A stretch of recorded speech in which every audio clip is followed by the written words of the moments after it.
Claro, o Claro. sea, ahí igual me contaron también como que tenían que bajar una aplicación o algo por el estilo. ¿Usaron eso? Así, así fue el parcial, o sea, simultáneo, cámara prendida, era con mitad pregunta y mitad ejercicio y así, un kilómetro, una horita. Ah, mira. Bueno, ya Mira, se va a venir el nuestro de circulatorio y respiratorio. ¡Ja! Ahí vamos a ajustar la punta del lápiz también. Ya les voy a No, no, pasar, les voy a subir el apunte y bueno, la modalidad va a ser siempre como la misma, pero básicamente les he dicho que vayan leyendo todo esto porque lo que interesa es comprenderlo, no memorizarlo, es poder comprenderlo y entonces a partir de ahí uno ya lo va a grabar y lo va a poder aplicar. El sí, viernes, yo pienso que o sea, la parte de circulatorio creo que la entendieron, ¿no? Porque a mí me gusta explicarlo como un cuentito, no sé, capaz que alguien se aburra, pero la verdad que prefiero explicarlo así. No sé si ustedes lo lograron entender. Sí, ya lo dijimos, creo que lo dije también en la clase, por lo menos de mi parte, si bien son conocimientos que ya más o menos teníamos, lo que acá agregamos fue toda la parte de interpretación de análisis y todas estas cosas, que está bueno, bueno, hay que darle a ese porque es medio... Sí, yo sí. para el Los viernes circulantes. Para el viernes les voy a preparar una clase para que usemos todo este tipo de cosas que hemos visto, pero en casos, que interpretemos Ujú. casos, o sea, que lo bajemos, digamos, a la realidad de lo que uno utiliza diariamente, si se interesa, ¿no? Porque hay otros que no abren jamás el laboratorio, ni rayos del paciente, ni se interesan por investigar si le hicieron una resonancia que dio un ataque, pero es la forma en que uno se va formando. Sí, Así que para el viernes vamos a hacer una práctica, más o menos claro. así, pero De todos modos, ahora como se vienen, por ejemplo, los procesos de atención de enfermería, esos ujú, famosos PAES que siempre te los traemos al legendario, ahora es como que se ha ido ampliando la forma en que se hace que los realicen los alumnos, por lo que he estado viendo de otras universidades, ¿no? Donde dentro de los casos que se les da a un alumno, son casos para resolver en un proceso de atención, se suma también la parte de laboratorio como algo esencial y el trabajo de enfermería y la identificación justamente de estos famosos tubitos, ¿viste? Porque la mayoría de las instituciones lo que está haciendo es que el enfermero se haga cargo.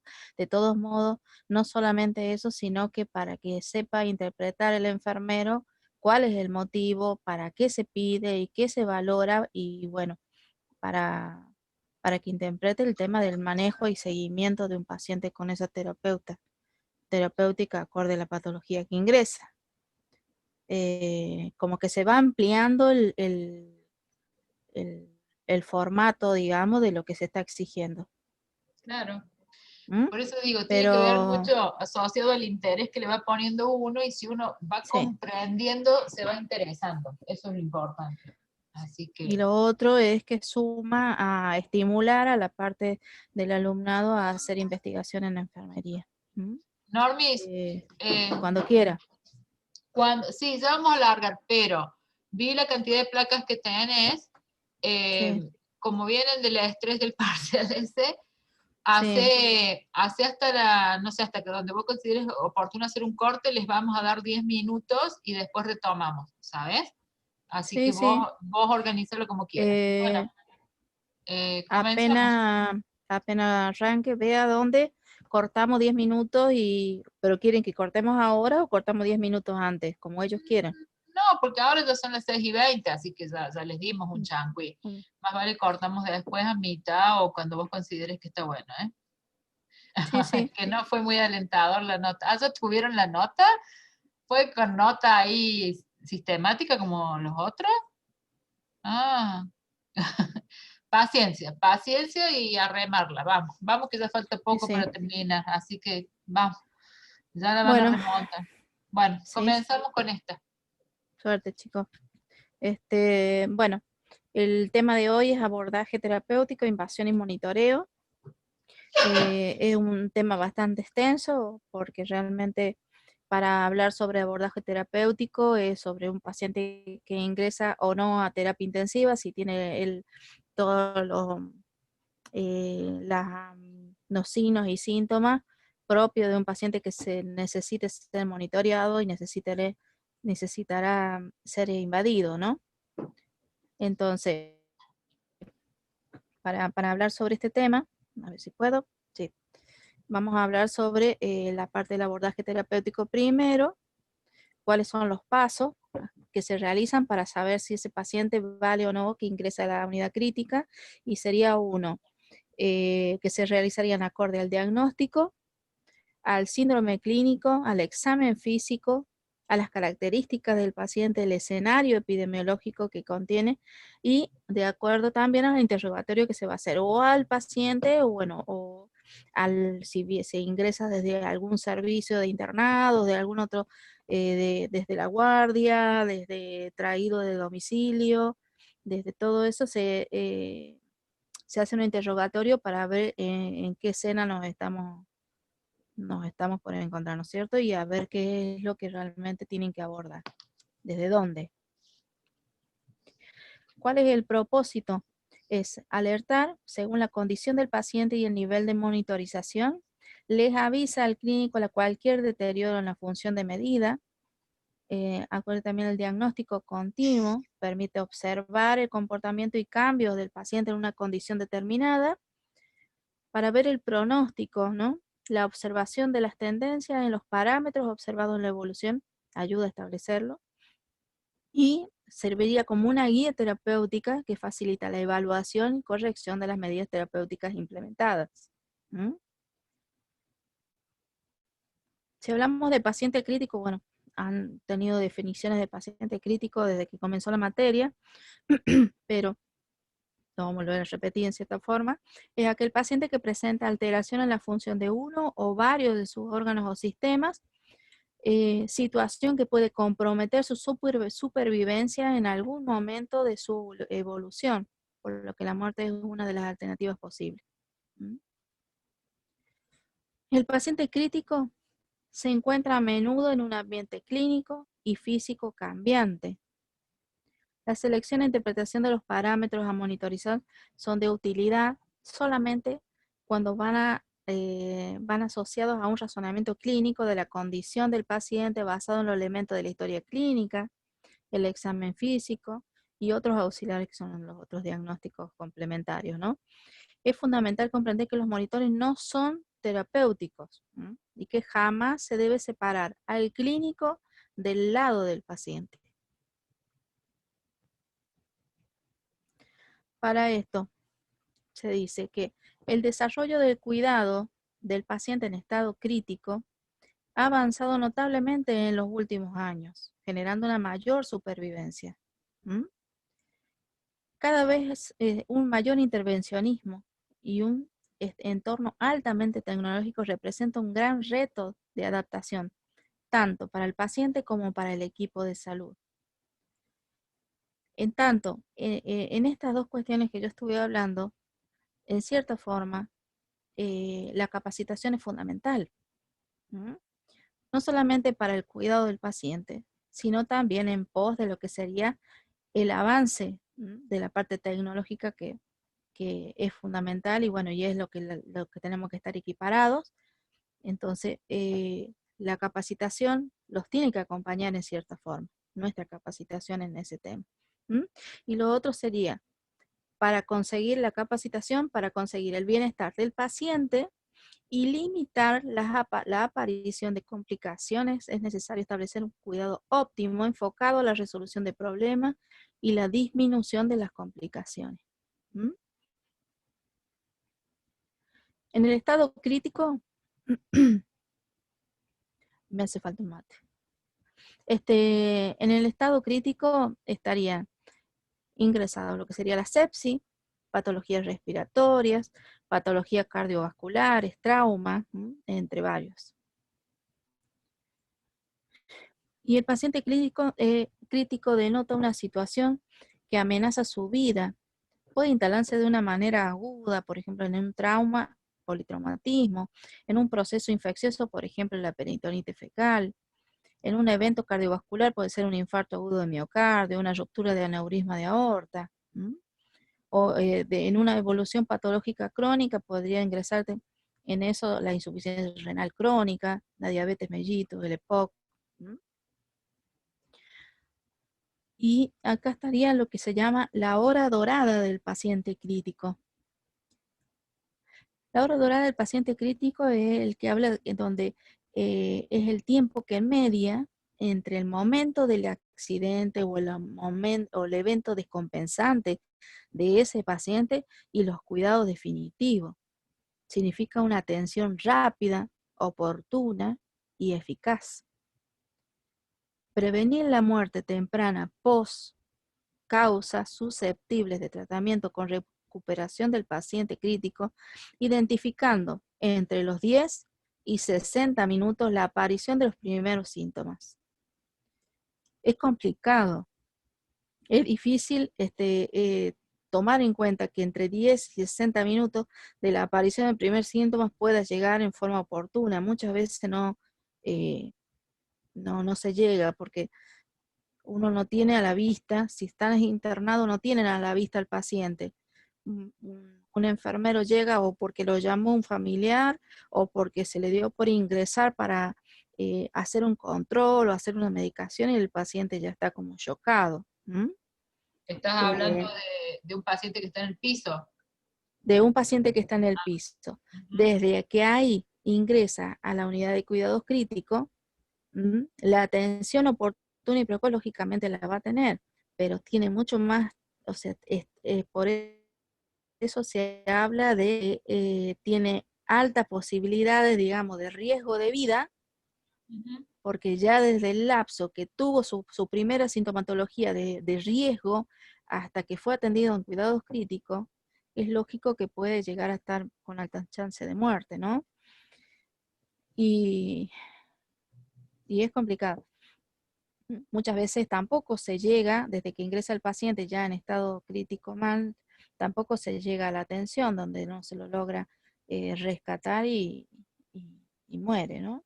Por eso, ¿te acordás que hace como un par de años pusieron en el privado, empezaron con, digamos, con una investigación y la asociaron, pusieron un mini monitor portátil, y entonces me acuerdo que era en el primer piso, para una vigilancia, digamos, más cercana a ese tipo de paciente, que cuando el enfermero entraba y tenía signos y síntomas que no estaban, digamos, normales y podía llegar a descompensarse, le hacían un seguimiento y lo monitorizaban de más cerca para no llegar a que se produjera un 0-1.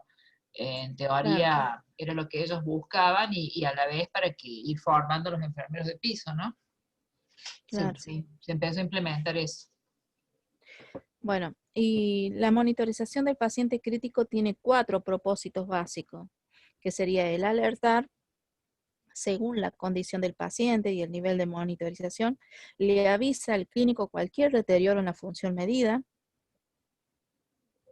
diagnóstico continuo, que permite observar el comportamiento y cambios del paciente en una condición determinada, y en el pronóstico, la observación de las tendencias en los parámetros observados en la evolución, ayuda a establecer el pronóstico.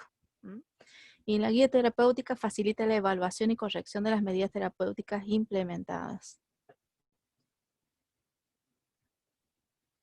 ¿Por qué son importantes, digamos, los signos vitales en estos pacientes? La familiaridad con los signos vitales normales para todo profesional es esencial. Para saber si están alterados o no, debemos saber cuáles son los valores normales. ¿Sí? ¿Me explico eso? Son los más fiables disponibles de inmediato en la emergencia, siempre y cuando sean tomadas con una precisión e interpretadas críticamente. También son utilizados adecuadamente que identifican la mayoría de las amenazas en la vida de los pacientes. ¿Cuándo son normales los signos vitales anormales? Aquí es donde se correlaciona, digamos, la queja principal y tiene una coherencia con la presentación del paciente. Por ejemplo, en un hombre de 20 años de edad, quien afirma que sufre de asma y tiene sibilancia durante horas. Llega a urgencias con una frecuencia respiratoria de 14 respiraciones por minuto. Este paciente es asmático, que tiene disnea y sibilancia y debe tener una frecuencia respiratoria de al menos 20 a 30 respiraciones por minuto. Por lo tanto, una frecuencia respiratoria normal de 14 respiraciones por minuto en este contexto indica que el paciente está fatigado y que se encuentra en una insuficiencia respiratoria. ¿Se entiende? Este es un ejemplo clásico de lo normal, pero es anormal.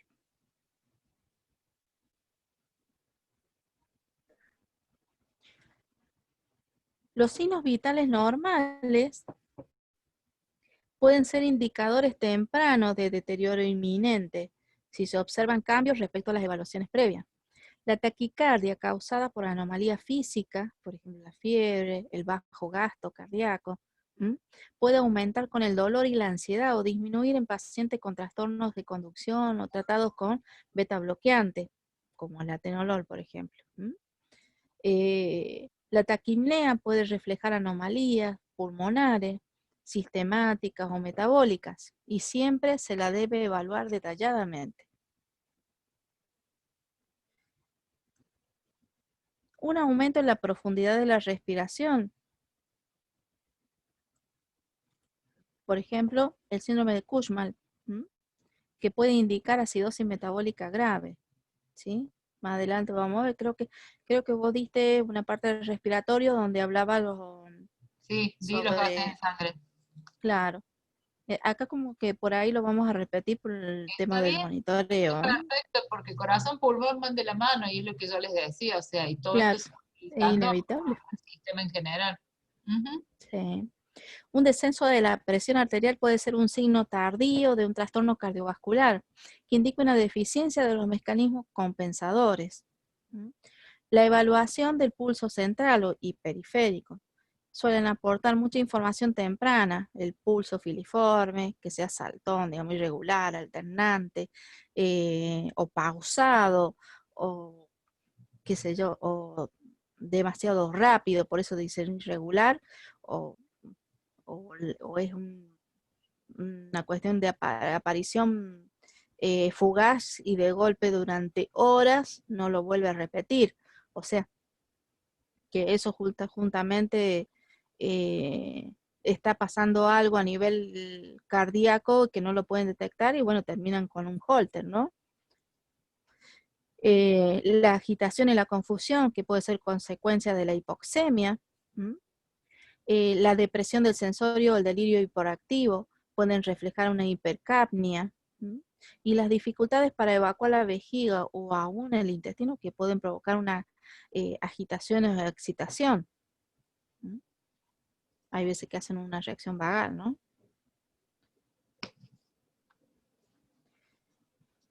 Los diversos órganos muestran distintos grados de susceptibilidad a la hipoxia, dependiendo de la relación entre su actividad metabólica y su flujo sanguíneo, y las posibilidades del órgano de modificar estos factores en caso de necesidad. Es así como el músculo esquelético recupera su función normal aún después de 30 minutos en isquemia, mientras que las células cerebrales experimentan un daño permanente luego de 4 minutos de hipoxia. ¿Sí? Cada órgano responde al deterioro en forma independiente. Algunos órganos pueden llegar a recuperarse y otros no. ¿Sí? Por eso se habla después en el caso de que haya eventos, es como que se toma en cuenta como prioridad si hubo daño cerebral o no, que eso es en minutos de hipoxia. Los síndromes de mala perfusión, parámetros de evaluación, por ejemplo, frecuencia respiratoria, cardíaca, la saturación de oxígeno cuando es menor de 92%, el estado diurésico horaria de 1 mililitro por kilogramo hora, temperatura axilar, esos serían los parámetros de evaluación, ¿sí? Estado mental, estado de conciencia, o pónganle en el control que se hace un control de Glasgow, acorde a eso, vemos realmente la evaluación del paciente, si está, está bien o no. Y los gases en sangre y estado en AB ácido, por ejemplo, la lactacidemia seriada, la saturación de sangre venosa, la presión arterial media, ¿sí? Con una media de 65 milímetros de mercurio. Se denomina así un síndrome de mala perfusión a la condición en la que la disponibilidad de oxígeno del organismo es insuficiente para la generación de adenosín trifosfato.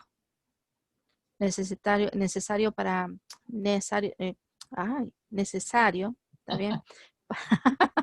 Para ya parezco Menem, para mantener la integridad funcional y estructural de los tejidos, ¿sí?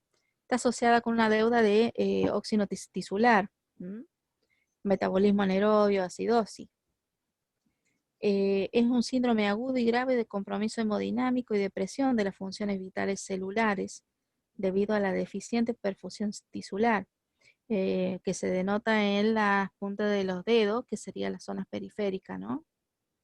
Como un color, y aparte de las uñas, como un color medio azulado. Tenemos que recordar que en la vigilancia hemodinámica de un paciente en estado crítico son más importantes las tendencias que los valores absolutos, y que no debemos tratar números sino pacientes.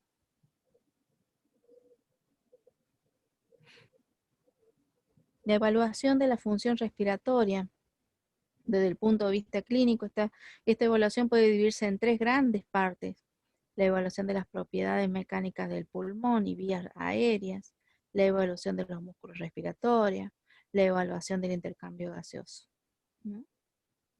Acá muestra un dibujito donde se habla de la inspiración, la forma del diafragma cuando inspira y la expiración, ¿sí?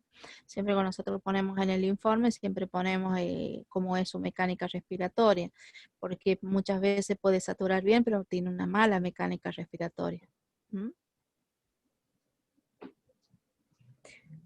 ¿Está el paciente adecuadamente oxigenado? Los factores que sugieren la oxigenación inadecuada sería la taquipnea en reposo, la dinea en reposo o ejercicios moderados, cualquier estado de confusión, letargia o obnubilación, cefalea persistente, cualquier estado de ansiedad o irritabilidad inexplicable, cardiomegalia o insuficiencia cardíaca de causa desconocida, policitemia de causa desconocida también, ¿sí?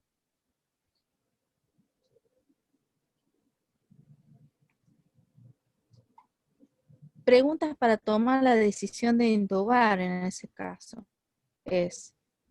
Una de las preguntas es, ¿puede el paciente mantener la vía aérea? Ahí tenemos que saber si realmente respira bien, si está dentro de los parámetros normales, si tiene buena mecánica. Todo eso que se estuvo viendo hasta ahora, tendríamos que hacernos una pregunta a nosotros, si realmente el paciente puede mantener una vía aérea normal. ¿Puede el paciente proteger esa vía aérea? ¿Mantiene una ventilación adecuada? ¿Oxigena adecuadamente? Y de ahí la pregunta de criterio: ¿se debe proceder a la intubación orotraqueal para un tratamiento específico o es una condición precisa por el curso clínico nada más? ¿Sí? Si hablamos de monitoreo neurológico, 5 son los componentes principales que constituyen la exploración neurológica de los pacientes críticos. Estos aspectos fundamentalmente son la evaluación del nivel de conciencia, la función motora, ojos, pupila, patrón respiratorio, las constantes vitales. La exploración neurológica será incompleta. Vi la foto. Será incompleta hasta que no se haya valorado los 5 componentes. ¿Esto cómo se llama esta escala, chicos? ¿Se acuerdan cómo se llama esa escala? No sé. ¿Lo digo yo? No. A ver que le digan los chicos. A ver si casan qué escala es, la escala de conciencia. Valoración de Me la van a tener conciencia. que explicar mucho. Diariamente. Sí, Ujú. claro. Es la escala de Glasgow. ¿Mm? Acorde al puntaje que da esta escala es en qué situación se encuentra el paciente, ¿sí?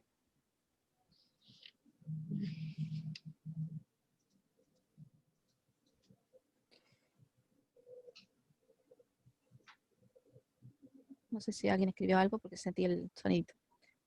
¿Qué? Algunas de las prácticas hospitalarias, no sé si alguien escribió en el chat porque sentí el sonidito. Algunas de las prácticas hospitalarias habituales afectan de modo adverso a la salud nutricional del paciente. Este es un punto importante. ¿Mm?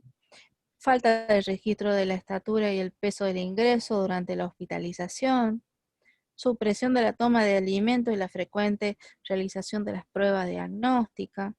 El paciente ingresa y nadie sabe cuánto pesa, nadie sabe eh, ni la estatura ni nada, entonces todo lo hacen a ojímetro, digamos.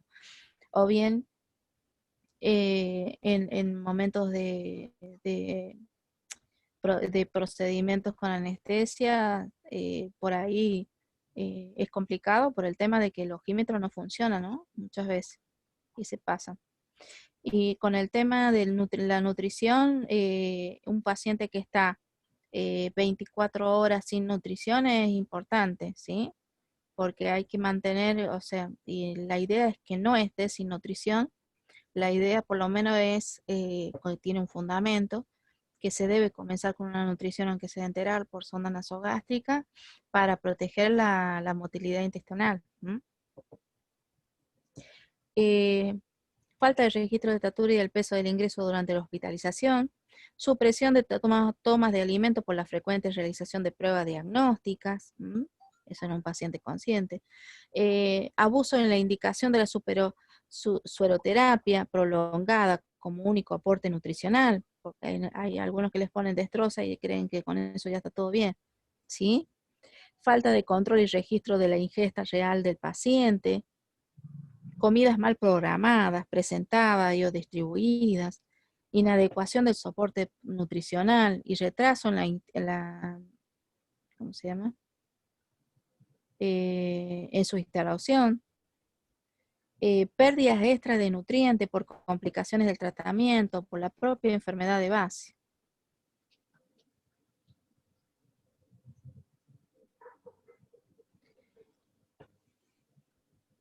Tal vez son pocas las personas que han debido enfrentar un episodio crítico, sin embargo, en esos desesperantes momentos, saben qué hacer y cómo reconocer la gravedad de la situación. Pueden marcar la diferencia entre la vida y la muerte. Si estamos interesados en salvar las vidas, el tiempo es esencial. Por eso puse este dibujito. ¿La ven o ya están durmiendo? Es una lucha entre... Pero bueno, los dejó Fusilator. Sí. El viernes les damos más porque el viernes no tienen nada antes. Así que... Bueno, ¿quiere que cortemos acá y hablamos de monitoreo? Ahí les pongo en el grupo. Si no seguimos.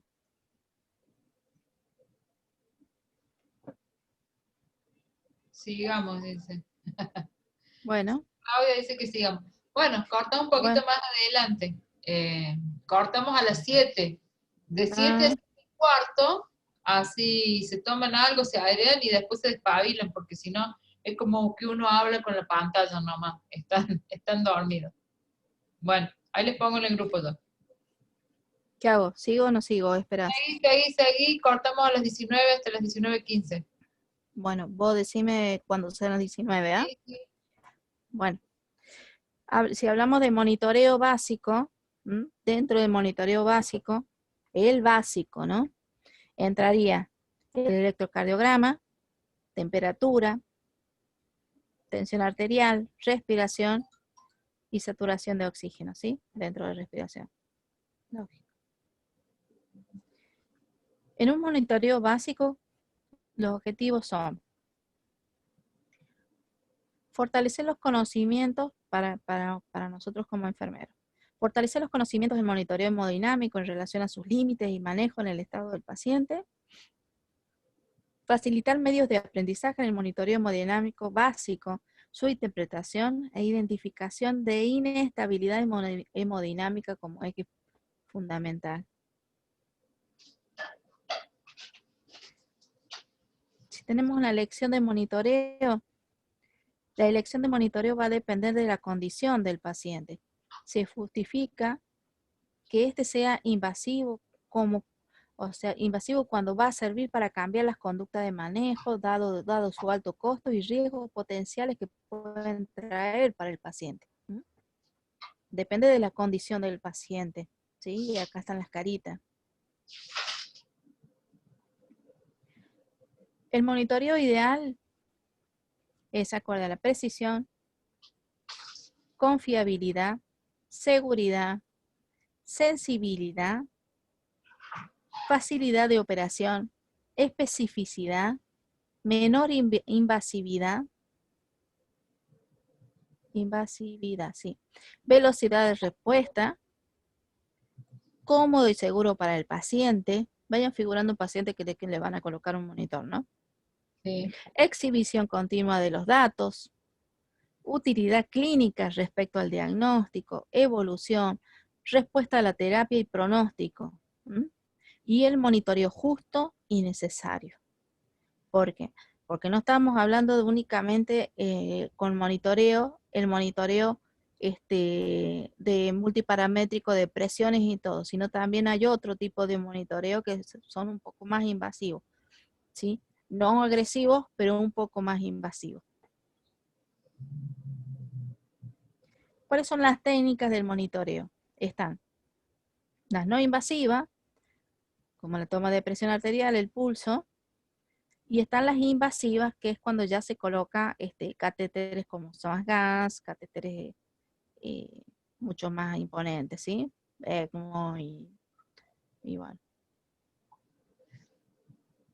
Sí, hablamos de eso también, hablamos de vía central, el SWAN, la toma de la presión venosa central, así que vamos repitiendo y está bueno para ir reafirmando. Bueno, sí. Y en la tensión arterial, los determinantes de la presión arterial son la elasticidad de las arterias, el volumen sanguíneo, el gasto cardíaco, la resistencia vascular periférica. ¿Mm? La presión diastólica es importante, es un determinante, digamos, de la perfusión coronaria. ¿Sí? La presión arterial media representa el poder que dirige la fuerza hidrostática para realizar las funciones de difusión y filtración.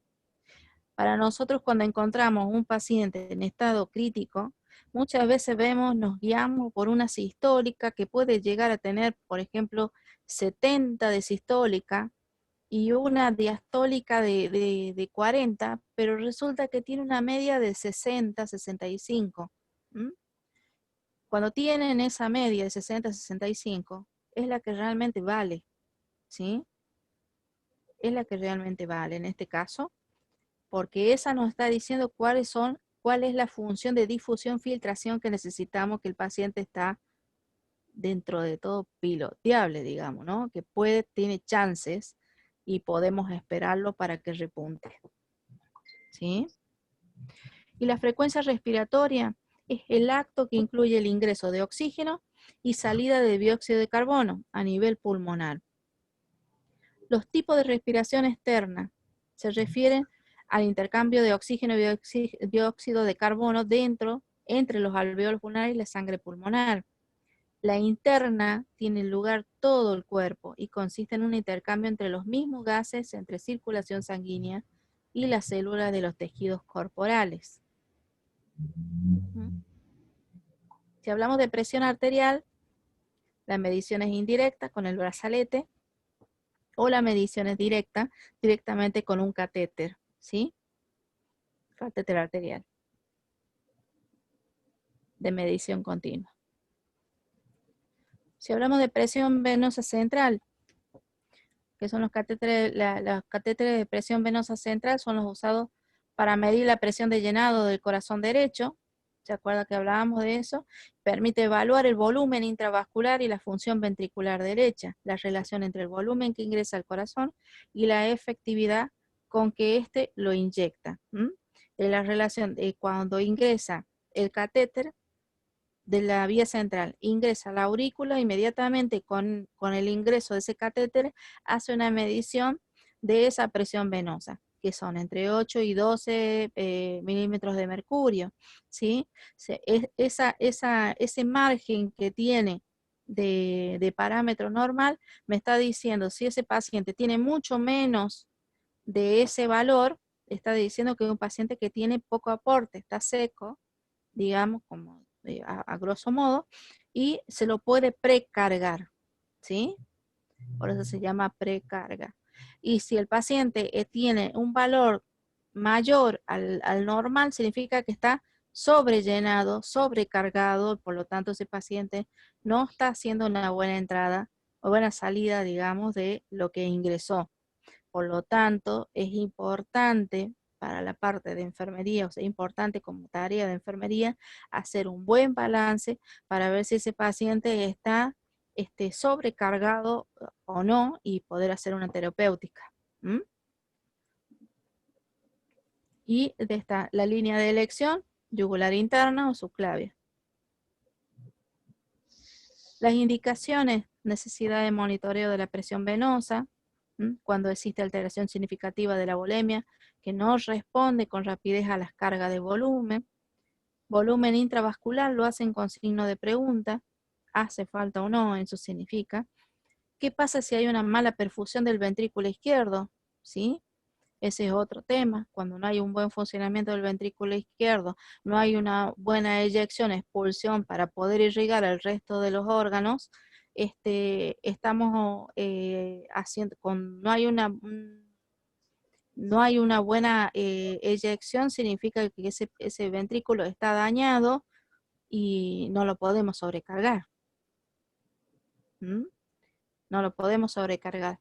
Entonces necesita otro tipo de invasión que ayude a ese ventrículo que está dañado, que pueda reponerse para poder llegar a su función, o bien es un paciente que no puede estar siempre desbordado, no puede estar sobrepasado de líquido, puede sobrecargarse, puede llegar a ir a hacer un edema agudo de pulmón, por lo tanto en vez de sobrecargarlo hay que ponerle alguna otra medicación, otro tratamiento que logre eliminar tipo diuréticos, componentes diuréticos y todo eso, ¿sí?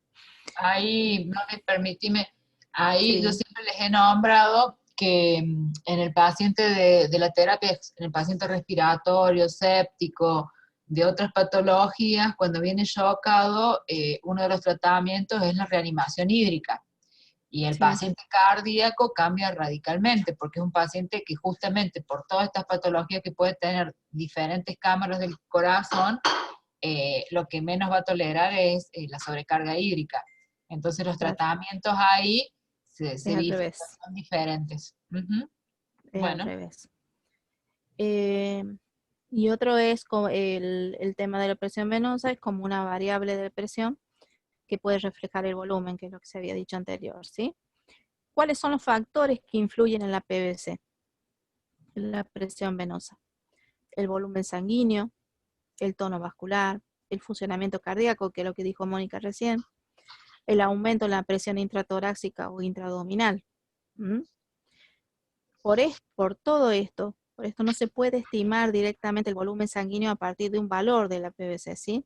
Sí tenés que ver el antecedente de este paciente, antecedente clínico. Es importante una buena anamnesis, es importante un buen diagnóstico, un buen seguimiento de exámenes complementarios para saber si podemos hacer todo esto. Una medición aislada no tiene ningún valor.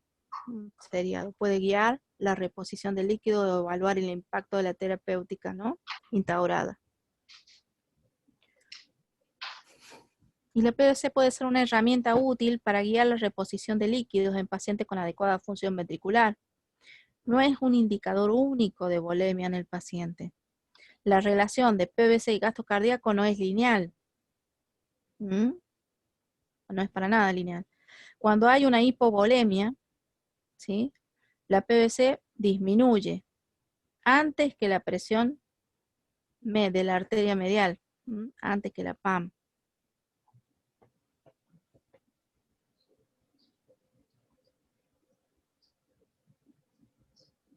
¿Me explico ahí? Sí, sí, se entiende. Bueno. ¿Quieres Tipos de cortar acá? ¿Quieres cortar Sí. acá? Porque así queda todos los conceptos, digamos, cardíacos y de volumen y gasto cardíaco y demás. Y acá veo que estás por empezar a hablar de respiratorio. Cortamos, son y 56. A las y 15 retomamos. Para que Dale. se puedan tomar un café doble. Bien. Sí, yo también. Ah, te había olvidado grabarlo. Acabo de reanudar la grabación. Sí, porque alguien me escribió. Dale. Oye. Y reincidentes se dan cortos periodos de febriles de pocos días intercalados con periodos de 1 o 2 de temperatura normal. La constante, la temperatura corporal fluctúa mínimamente, pero siempre permanece por encima de lo normal. Y ahora pasamos a electrocardiograma. El electrocardiograma registra la actividad eléctrica del corazón. Permite un registro continuo con los monitores modernos, bien programados, alertan las arritmias, cambios extremos de la frecuencia cardíaca. Los equipos modernos permiten interpretar las anomalías del trazado, ¿sí?, que sería, por ejemplo, el Holter, que les estaba diciendo antes. Con el tema del electrocardiograma, es el registro de los cambios de la actividad eléctrica que acompañan al ciclo cardíaco. En un electrocardiograma característico se identifican claramente las ondas del ciclo cardíaco, que sería, a ver si puedo agarrar el punterito. Insiste. Es que tengo que aprender el punterito, mira. A ver, mira, sí.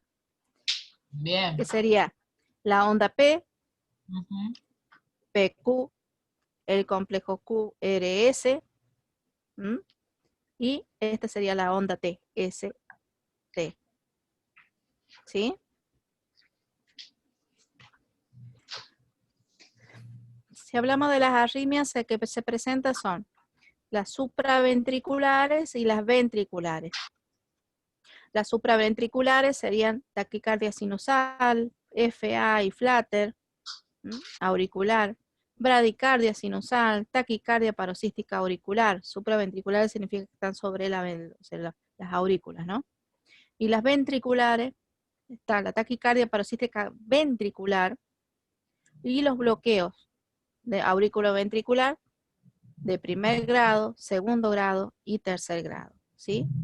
Los de tercer grado serían los que van derecho al marcapaso.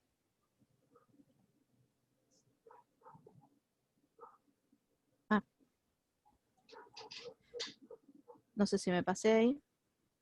No, está bien. Ahí ¿Bien? Bien. Sí, ahí está. Las arritmias se genera, primero vamos a hablar del tema de la conducción. Se genera, la conducción eléctrica se genera en el nódulo sinusal. Con la contracción de las aurículas pasa al nódulo sinoauricular o auriculoventricular. Continúa por la vía de conducción, por el haz de Higgs, y de ahí la conducción final sería hacia la rama del haz de Higgs derecho, rama de haz de Higgs izquierdo, fibras de Purkinje, al final.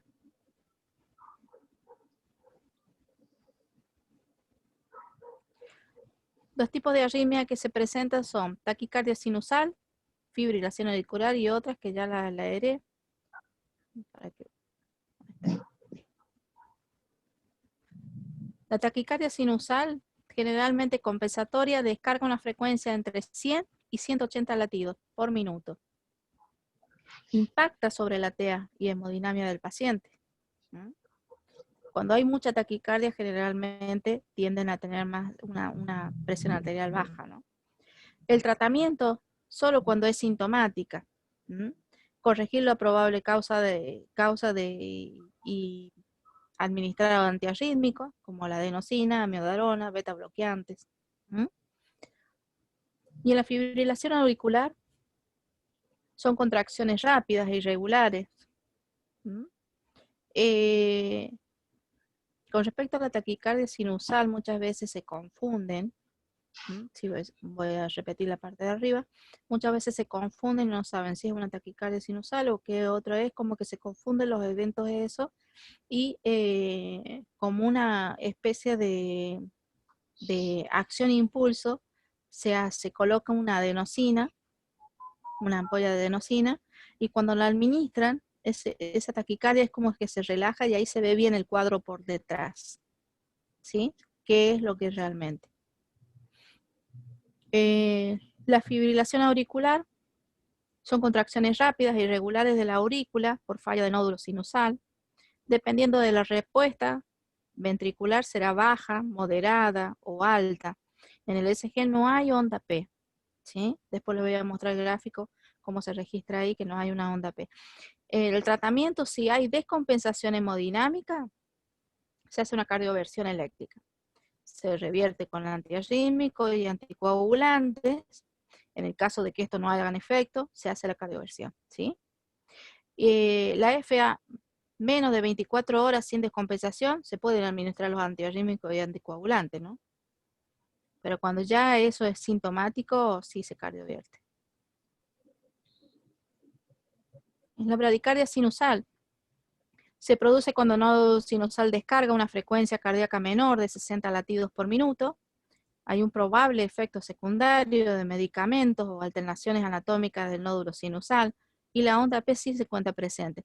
Generalmente las bradicardias sinusales se hace cuando el paciente estaba consumiendo beta bloqueantes, y llega un momento que esos beta bloqueantes, bueno, lo complementaron con otro medicamento, o lo tomaron por accidente, o se equivocaron de horario, que uno si le entra a hacer como unas preguntas al paciente se da cuenta que lo ingirió sin haberse controlado ni nada, y bueno, de ahí hay que esperar hasta 48 horas para que se le vaya el efecto, ¿no?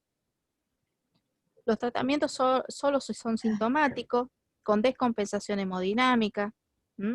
Se coloca isoproterenol, cronotrópicos. Estos tipos de bradicardias sinusales que hacen generalmente llegan a 20 latidos por minuto, como algo grosso, ¿no? Entonces se coloca el isoproterenol, cronotrópicos como la dopamina, y se suspenden ese tipo de medicamentos que estaban ingiriendo generalmente en sus casas, que es la digoxina, los beta bloqueantes que les decía, los antiarrítmicos como la amiodarona, ¿no?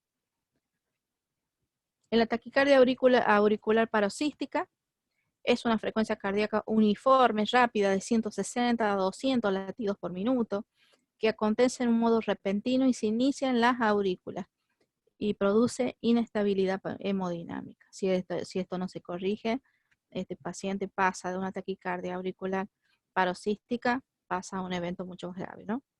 En ese caso se hace en forma rápida, se hace antiarrítmicos y beta bloqueantes.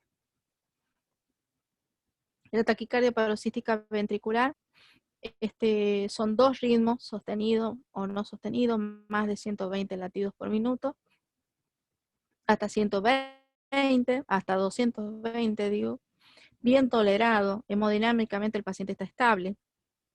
Un ECG con una onda P difícil de identificar y un complejo QRS normal. Las maniobras son vagales y se les administra adenosina endovenosa. En la fibrilación ventricular, la frecuencia es de esta fibrilación ventricular es rápida, usualmente muy desorganizada, para poder contraerse. El ventrículo se maneja como una bolsa, digamos, es como una bolsa, no tiene movimiento solamente de temblor, ¿m? No hace una buena contracción. El ritmo es regular, la onda eléctrica varía en forma y tamaño, no hay un complejo QRS. El segmento ST, onda P y onda T es posible de individualizarlo. El tratamiento es desfibrilación, ¿sí? Ya que este ritmo no suele ser comparable al paro cardíaco. Suele ser comparable al paro cardíaco, perdón. Y se colocan antiarrítmicos como la lidocaína, doverosa en bolos, ¿sí? Y los bloqueos que se presentan también es el bloqueo de primero, segundo y tercer grado. El de primer grado suele ser asintomático, se diagnostica de hallazgo, no hay un tratamiento, no descompensa, el paciente no se da cuenta que está bloqueado. En el de segundo grado, como el del tercero, suelen ser sintomáticos los dos. Los mismos varían según la frecuencia. ¿Sí? Varían entre cronotrópicos endovenosos. Por lo general requieren la colocación de marcapaso definitivo, pasando a veces previo a marcapaso transitorio. A veces los de segundo grado se les coloca marcapaso y resulta que con un tratamiento medicamentoso más un marcapaso transitorio que es eventual, el paciente sale sin problemas y no requiere después un marcapaso. Sí lo requiere, por ejemplo, el de tercer grado. Ese es definitivo. La taquicardia ventricular, complejos QRS anchos, frecuencias de mayores a 120 latidos por minuto, habitualmente no más rápida de 220. El ritmo suele ser regular, pero puede ser irregular. Las ondas P en TB son rápidas, no reconocibles. Este es asintomático sin descompensación, por lo que se puede colocar lidocaína en bolo, mantenimiento, si es sintomático con descompensación de fibrilación. ¿Sí?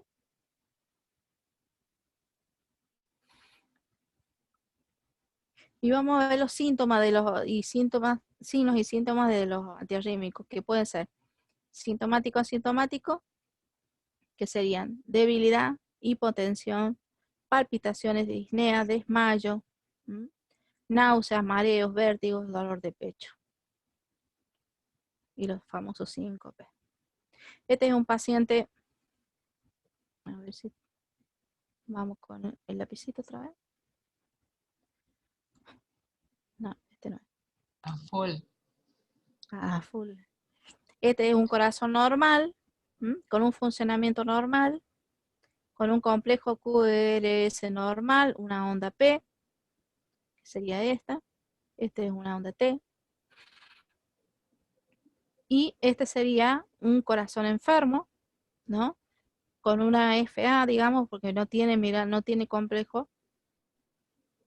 A ver, acá las ondas P si existen, se pierde un complejo, y cuando se pierde un complejo, significa que está bloqueado, ¿sí?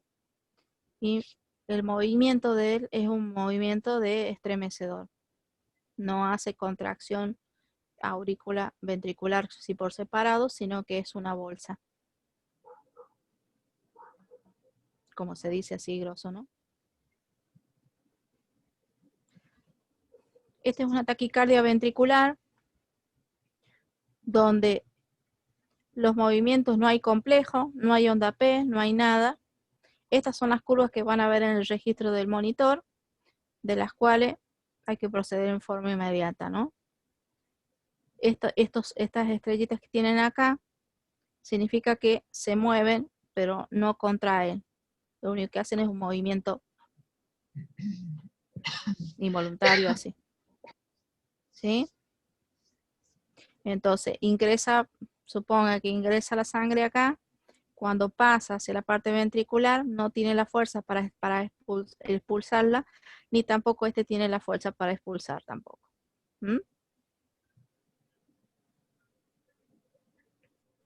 Esta es una FB, una fibrilación ventricular. Los trazados, no sé si se notan bien ahí. tampoco se ven complejos, pero estos trazados generalmente también implica como un movimiento involuntario, bolsa así, que no ni sale, ni irriga, ni entra, y bueno, estos van derecho al paro, seguro, ¿sí? Implica que Taquicardia ventricular, que vamos a correr. a que vamos a ¿sí? reanimar y a masajear y todo lo demás. Bien. Es importante desde el lado nuestro, como trabajo enfermero, poder descifrar en qué momento el paciente tiene un evento por el registro del electro en un monitor. Nosotros estamos las 24 horas. Si ves a lo lejos ves que un paciente está teniendo ese registro, hay que correr, ¿no? Porque se viene lo peor. Se viene el paro. Se viene el paro, exacto. Estas son las señales eléctricas que hay. No hay ninguna señal de conducción normal, como les había dicho, que ingresaban por el nódulo sinusal. No está ingresando nada. No hay una conexión del nódulo sinusal al aurículo ventricular. No hay ninguna conexión. Directamente hace todo como un bollo de electricidad en la parte del ventrículo y no mueve más nada. ¿Sí? En el flutter auricular, muchas veces vamos a ver flutter, ¿sí? Acá como que el flutter está muy suave. Sí. Esto es un ECG muy suave. Saben ser otro tipo de eventos que uno se da cuenta que está haciendo un flutter.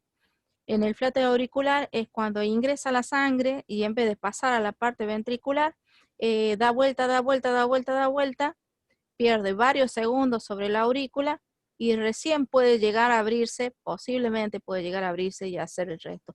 Pero mientras tanto demora segundos en la aurícula, ¿sí? Claro.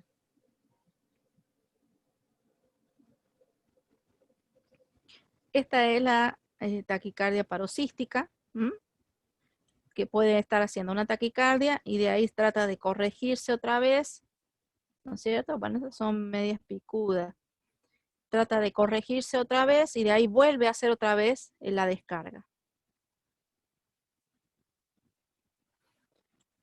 Este es el bloqueo de tercer grado, que es donde realmente necesita un marcapaso. No hay el de tercer grado directamente.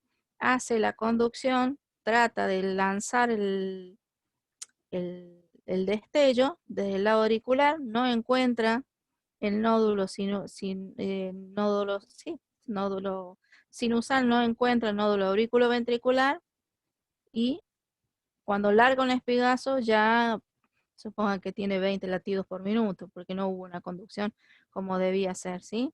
La actividad auricular y ventricular no es sincrónica. El impulso que estimula los ventrículos se origina en el aurículo ventricular o más distalmente, ¿sí?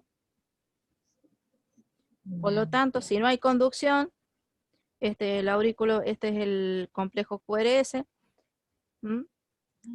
se hace un espacio, ahí aparece una onda, esto es una onda T, ¿no? Una onda P, ¿sí? Y vuelve a ser el complejo y la onda T se invierte. Claro. Complejo QRS se ensancha. Claro. Estas serían de segundo grado, que se dividen en dos. Se llaman MOVIS 1 y MOVIS 2. El de segundo grado es el que puede llegar a tener, puede llegar a tener marcapaso o no, de acuerdo a la terapéutica, si llegan a funcionarle o no el tratamiento. También tienen un complejo QRS y se encuentra la onda complejo QRS, la onda ST, hace como una curva y la onda P. De ahí aparece una onda P, complejo QRS, y la onda T se ensancha. Y de ahí acá faltaría un complejo QRS que no está. ¿Sí? Acá también te falta un complejo QRS que no está. En el segundo grado acá, que no hay complejo QRS, luego de la onda P. Acá vuelve a aparecer el complejo, y acá directamente vuelve a hacer la pausa. ¿Sí?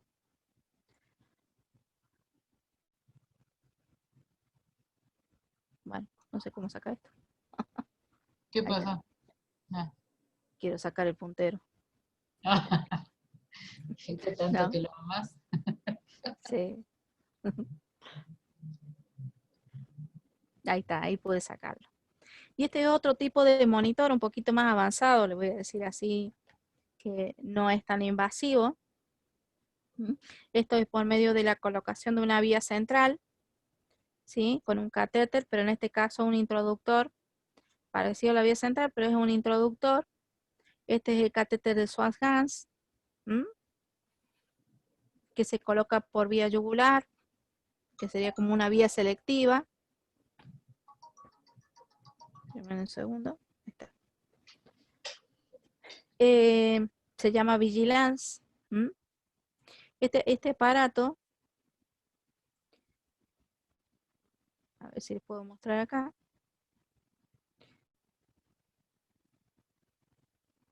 Que no sé si le voy a poder mostrar el video.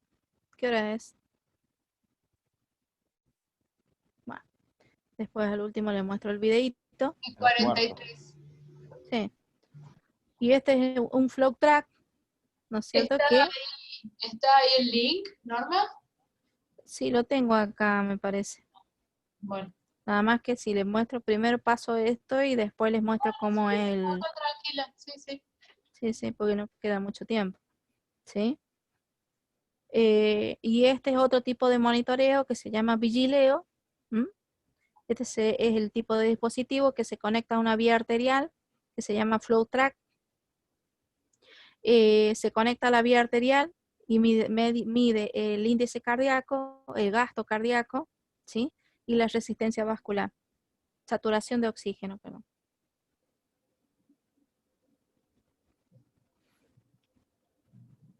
Acá, como les dije, se conecta a un catéter arterial existente, puede ser radial, femoral, cubital. Realiza una autocalibración continua a través de su ajuste que toma un vascular existente. La medición se actualiza cada 20 segundos. En este aparato se calcula, se ingresan todos los datos principales del paciente, que es el peso, la talla y los valores hemodinámicos. No requiere una calibración manual. Apenas uno lo conecta, ya empieza a medir. ¿Qué sería? Por ejemplo, este que es el ingreso arterial radial, ¿no? Ahí Mide. podés volver al anterior, o sea, al anterior y al anterior. Acá Bueno, yo el otro día les contaba a los chicos, no, la que sigue. está, La que es- sigue, ahí, ahí. Yo les contaba a los chicos cuando hablábamos de la toma de la muestra arterial y que yo les decía que ya era por punción del labo, que es muy doloroso y que no es lo que más se pide, y si no ponen el catéter, digamos, le ponen un catéter arterial, o podía ser que tuvieran un flow track, pero cualquiera de los dos tiene yo no tengo tu puntero, ¿ves? Este adminículo que cuando uno va y toma la muestra, que yo les dije, sacábamos 10, digamos, de sangre, primero lo descartábamos, que antes eran 20, después sacábamos otros 10 y después lavábamos, porque esto está conectado a una solución fisiológica, y la llavecita que tenés más adelante, si querés avanzar, ahí donde tenés la arteria puesto el catéter.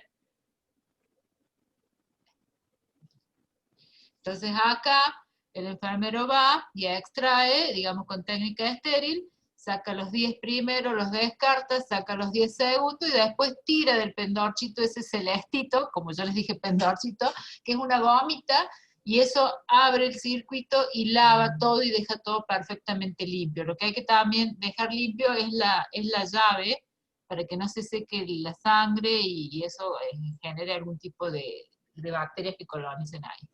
Nada más era eso, nada más porque les había hablado de eso.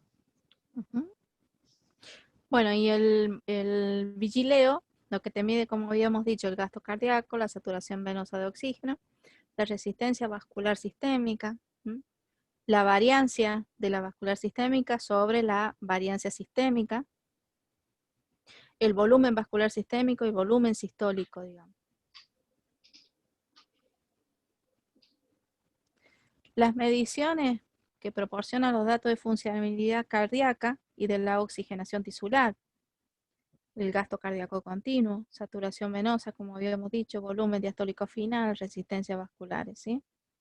Acorde a los valores estos, ven realmente si con la terapéutica que se está usando en el paciente, si realmente funciona o no.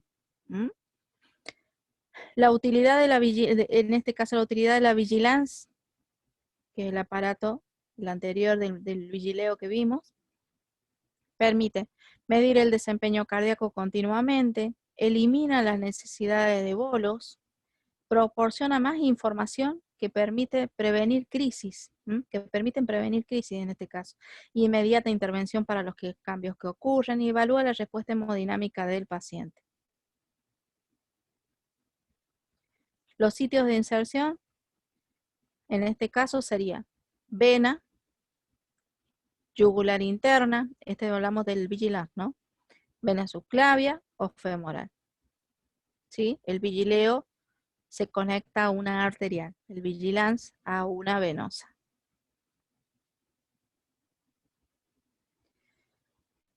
Y bueno, y creo que por último, creo que esta sería la última que quería decirles, que no se olviden que es fundamental comprender que los monitores no son terapéuticos y que jamás deben separar al clínico de al lado del paciente, ¿sí?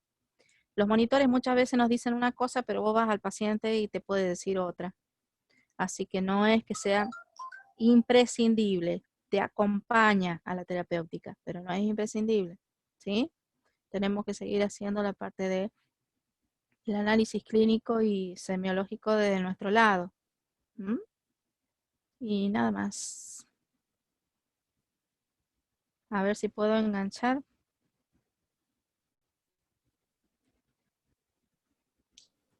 Acá hay un video, creo que es de vigileo, para que lo tomen en cuenta. No sé si lo puedo compartir.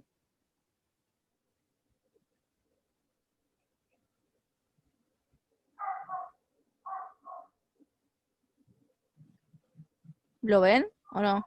No. ¿Se ven? Bueno, No. me olvidé de compartirlo. Qué detalle. Bueno. Ahora espera un segundo.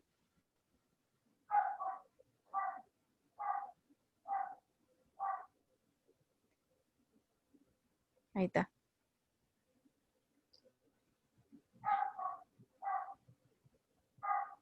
Creo que ahí estoy compartiendo, ¿o no? No. ¿Ustedes ven algo, chicos, o no? No, profe, toda una pantalla como azul, violeta. Pantalla azul. Como que Ahí. hubieras terminado el Power y siguen 3 pantallas azules. A ver, ahí está. Ahora. Ahí va Ahí queriendo. está. Ahora va La gente se ha A ver. despertado, por fin, aleluya, cuando ya termina la clase. Ah, Qué bárbaro. bueno. Ahí quiero pasar el videito para que vean cómo es el tema de los monitoreos.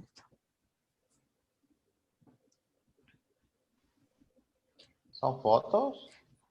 Ah, Habla en inglés. Ahí está el pendorchito, chicos. Re técnica.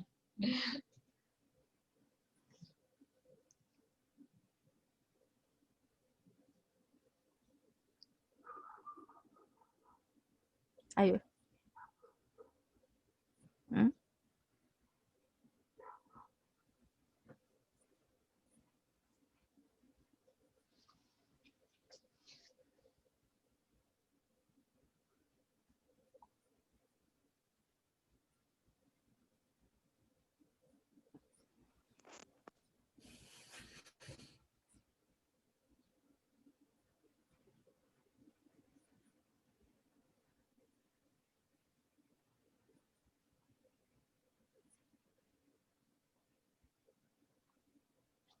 Si nosotros vemos el gasto cardíaco, lo normal es de 3.5 a 5. Y me lo está midiendo en la parte superficial, ¿sí?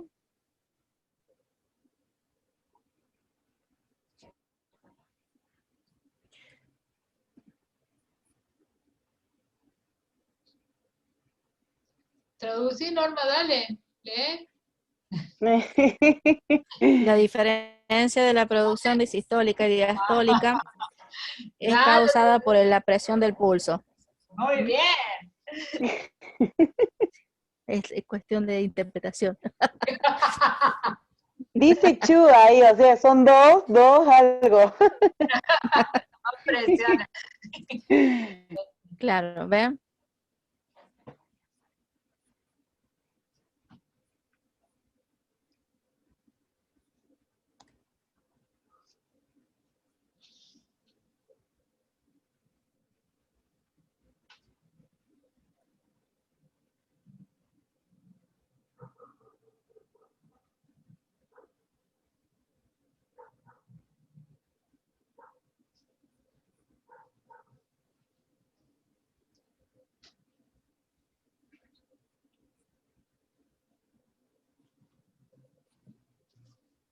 ¿Qué serían las curvas? Las curvas de presión.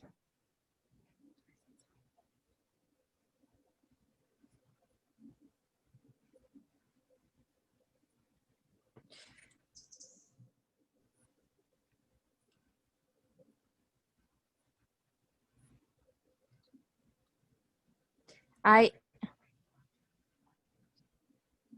estas curvas, esa doble curva, no sé si me escuchan.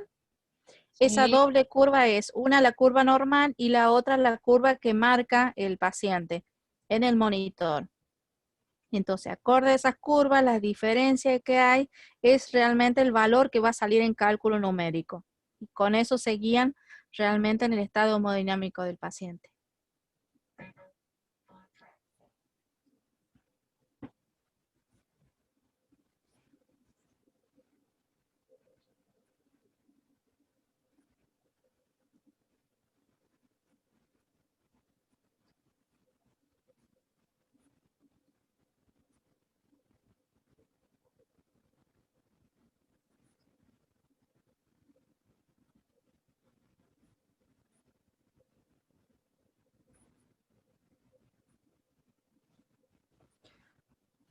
Bueno,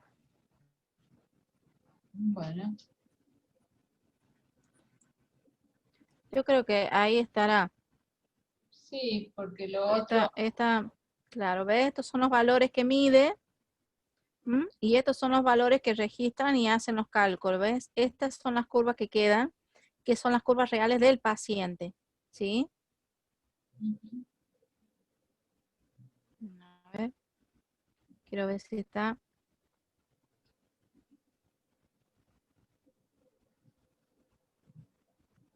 Acá se encuentra el gasto cardíaco, que decíamos, saturación venosa. Acá está el índice cardíaco, saturación venosa. Y bueno, esos generalmente son valores que tomamos en cuenta y ahí decimos desde el lado de enfermería, como decir, bueno, sí, mira, tiene 3.5 de gasto cardíaco. El paciente está con falta de aportes y le colocan cargas. ¿Estamos? Este paciente está bajo en líquido. Lo normal en el índice cardíaco es 2.5 a 3.5 y este paciente tiene 1.8. No sé si me explico. sí, sí. Que esto, o sea, obviamente que con mucho estudio y con mucha interpretación al lado de la cama del paciente, Sí, uno con los gráficos y lo que dice la teoría empieza a incorporar esos claro. conocimientos. A quien le guste la parte crítica va a ver. Y acá se registran los horarios y cómo va a ir evolucionando el paciente, ¿sí? Bueno, eso quería mostrarles, aunque estuviera en inglés, más o menos la interpretación estaba. ¿No? Porque aparte tradujiste, así que una genia. Apa, sí. Sí. Bueno, Bueno, es deja de todo por hoy. salir y compartir Dejo pantalla, de Norma. compartir. Y así está, aparecemos nosotros y los saludamos. Muy Bien. bien. Ahora, para que me fui el carajo ahí. Nueva función.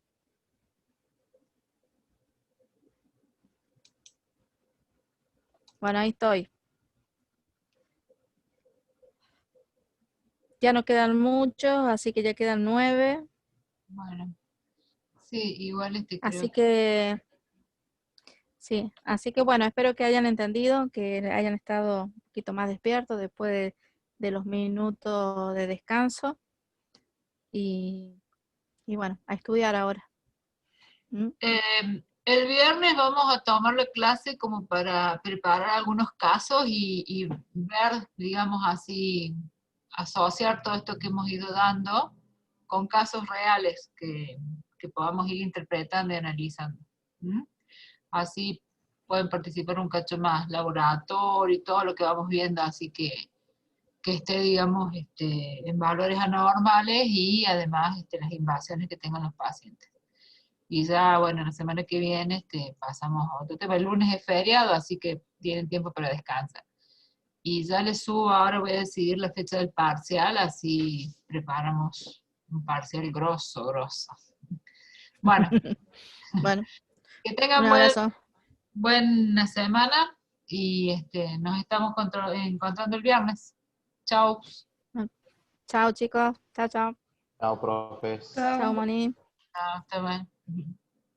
Nos vemos. Nos vemos.